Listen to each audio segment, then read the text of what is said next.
So we are in practice, maybe 8 or 9, I'm not for sure where we're at. Doing very well. The only issue we've had injury-wise was with one of the Green twins had a wrist. We'll know more about it later as we move along, who's not practicing with us. Other than that, we're doing really well from that standpoint.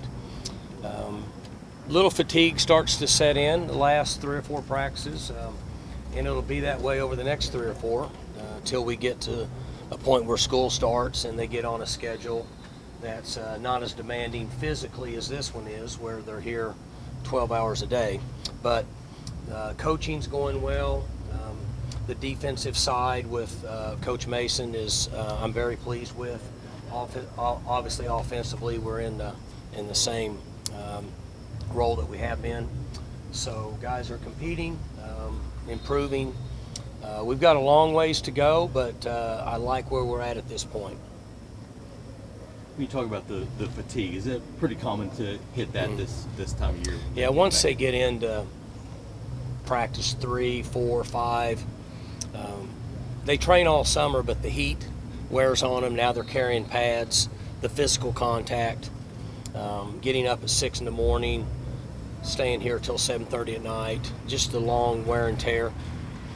We do as much as we can to prepare them for that, but it's not the same. And so they're just going through a normal protocol, for lack of a better term, of what it would be for preparation to the season. You've been in pads, but you still probably aren't taking running backs to the ground.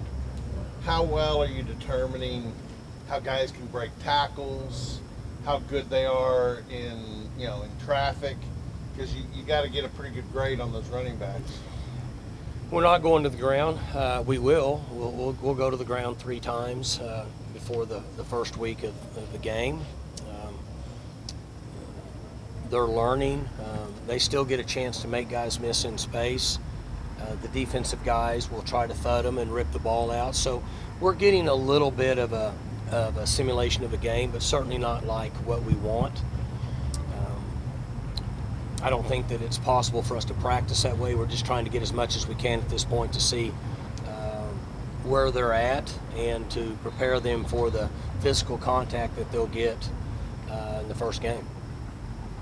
How hard is it to know how much to do and to do enough but not put guys in danger, things like that? Well, I've done this a long time now, so that's one thing that I've got a pretty good feel for. And I watch most practices from up top, and I look for different things that give me an indication of where we're at physically, from a fatigue standpoint, if they need time off, if we need to push them harder. And that's something you just learn over a period of time. For me, I can only speak for myself, and I can watch the group, and I get a pretty good feel for where we're at.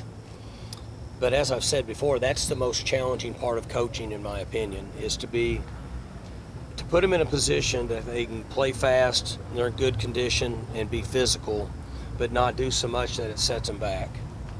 So hopefully, between myself and Coach Glass and the science with all the technology we have in their shoulder pads and such, where we can track their bodies, hopefully it's working for our team now.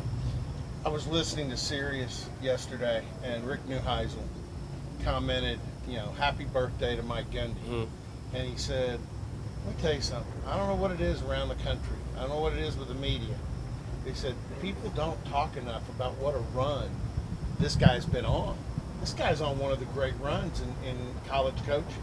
How does that make you feel with a guy like Neuheisel? Rick's a good guy, and I thought you were going to say he played a song for me with his guitar, but...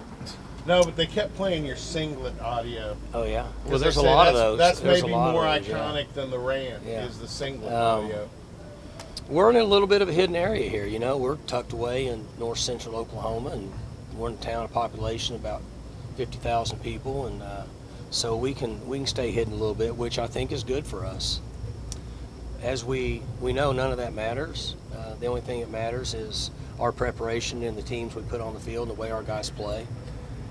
Preseason polls, rankings, so on and so forth. That's all fun for the fans and for the media and for Vegas, obviously. But none of that really matters. I just enjoy what I do, and I'm fortunate to be here doing it for a long time. For more information, you can visit tulsaworld.com.